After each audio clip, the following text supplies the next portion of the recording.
A Labour candidate has been sacked after he posted a series of offensive comments on Twitter. On the site, Stuart MacLennan referred to the elderly as coffin dodgers and wrote he hadn't been sober for days. He's admitted making the comments but said they were posted before he was a candidate. Well, Harry Cole was at university with Stuart MacLennan and also writes the political blog torybear.com, and he can speak to us now from Westminster. Harry Cole, your friend, has obviously made a bit of a twit of himself. Is this in character, or are you surprised by all this? I am surprised by this. I mean, I've known, I've known Stuart for 5 years, and in no way is he racist or sexist, as some people have suggested today.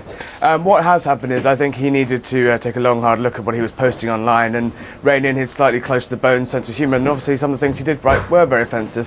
And as a candidate, that was unacceptable. And it's no surprise really that what's happened, and he had to go. Yes, but if you have got so far as to be selected as the potential candidate for a constituency, and there's an election in the offing, say over the past year, and this has been evidently going on for a year, surely you have to take a serious approach and also realise that anything you write online is going to be scrutinised by others. So, I mean, either he's very, very dim, or he's very reckless.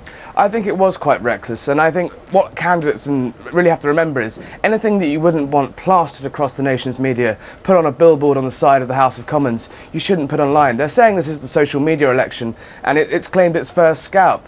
And I think what this really shows is, you know, while Labour have been claiming for a long time that they are the party of social media, they really get it. They're the party of Twitter. What the question really is we ask is why no one really spotted this before? Why no one thought to say, come on, Stuart, you know, maybe rein this in, you're a candidate now. And it poses some interesting questions about who is responsible here. And as you know, as David Cameron said, you know, too many twits can make a twit, to rephrase it slightly.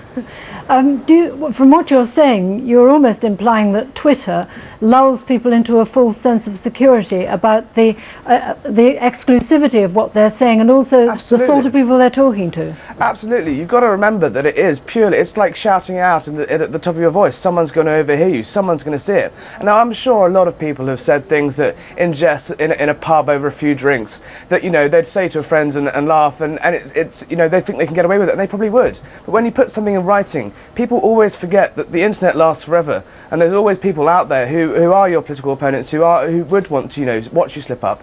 And it's just so easy to do on Facebook, Twitter, blogs, and I wouldn't be surprised if Stuart was the first of many such casualties in this campaign. Have you spoken to him since all this happened? I have indeed. I did speak to him brief this morning, and obviously he's hugely embarrassed, and he understands the full weight of what's happened, and I think he understands why he had to go, and frankly he's learned a hard lesson, which is a shame, because I mean, obviously I'm a Conservative, and of all the Labour people I know,